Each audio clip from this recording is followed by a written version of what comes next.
இந்த வீடியோவில் தை அமாவாசையன்று எந்தெந்த காய்கறிகளை சமையலில் சேர்த்தால் அதிவிசேஷமான பலன்களையும் புண்ணியத்தையும் தரும் என்று இப்போது பார்க்கலாம்.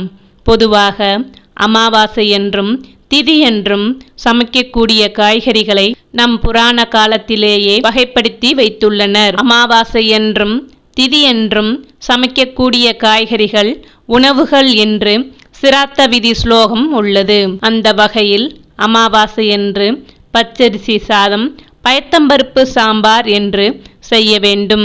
பாகற்காய், பிரண்டை, பலாப்பழம் அல்லது பலாக்காய், வாழைக்காய், புடலங்காய், கொத்தவரங்காய், சேப்பங்கிழங்கு, மாங்காய், அவரைக்காய், வாழைத்தண்டு, தட்டப்பயத்தங்காய், இஞ்சி, நெல்லிக்காய், சேனைக்கிழங்கு, கறிவேப்பிலை போன்ற காய்கறிகளை அமாவாசை என்று சமையலில் சேர்க்க வேண்டும். பாகற்காய் 100 காய்கறிகளுக்கும், பிரண்டை துவையல் 300 காய்கறிகளுக்கும், பலாப்பழம் 600 காய்கறிகளுக்கும் சமமானது. ஆக மொத்தம் இவை மூன்றும் 1000 காய்கறிகளுக்கு சமமானது. எனவே இவை மூன்றும் அவசியம் சமையலில் இடம்பெறுவது மிக மிக விசேஷமானது. பலாப்பழம் கிடைக்காத பட்சத்தில் பலாமுசு பயன்படுத்தலாம்.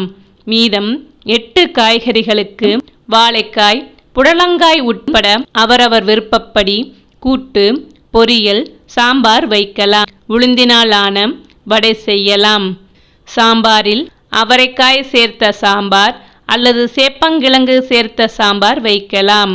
வாழைக்காய் பொரியல், புடலங்காய் கூட்டு, பலாக்காய் வறுவல் அல்லது பலாப்பழம், பாகற்காயில் ஏதேனும் ஒரு கறி, உளுந்த வடை, அப்பளம், பாசிப்பருப்பு பாயாசம் என்று வைத்து முன்னோர்களுக்கு படையலிட்டு தூப தீபம் காட்டி நீர் விழாவி காகத்திற்கு உணவு வைத்த பின் விரதம் இருப்பவர்கள் சாப்பிடலாம். பின் சமைத்த உணவை குறைந்தபட்சம் 2 பேருக்கு அல்லது முடிந்த வகையில் அன்னதானம் செய்ய வேண்டும். 1008 காய்கறிகள் கொண்ட சமையலை அன்னதானம் செய்ததற்கு சமமாகும்.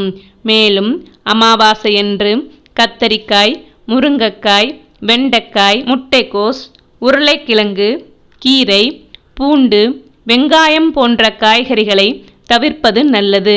அமாவாசையன்று சமைக்கக்கூடிய காய்கறிகளை மட்டுமே சமையலில் சேர்க்க வேண்டும். மேலும் இது போன்ற தகவல் அறிய இது உங்களுக்காக சேனலை சப்ஸ்கிரைப் பண்ணுங்க. இது உங்களுக்காக.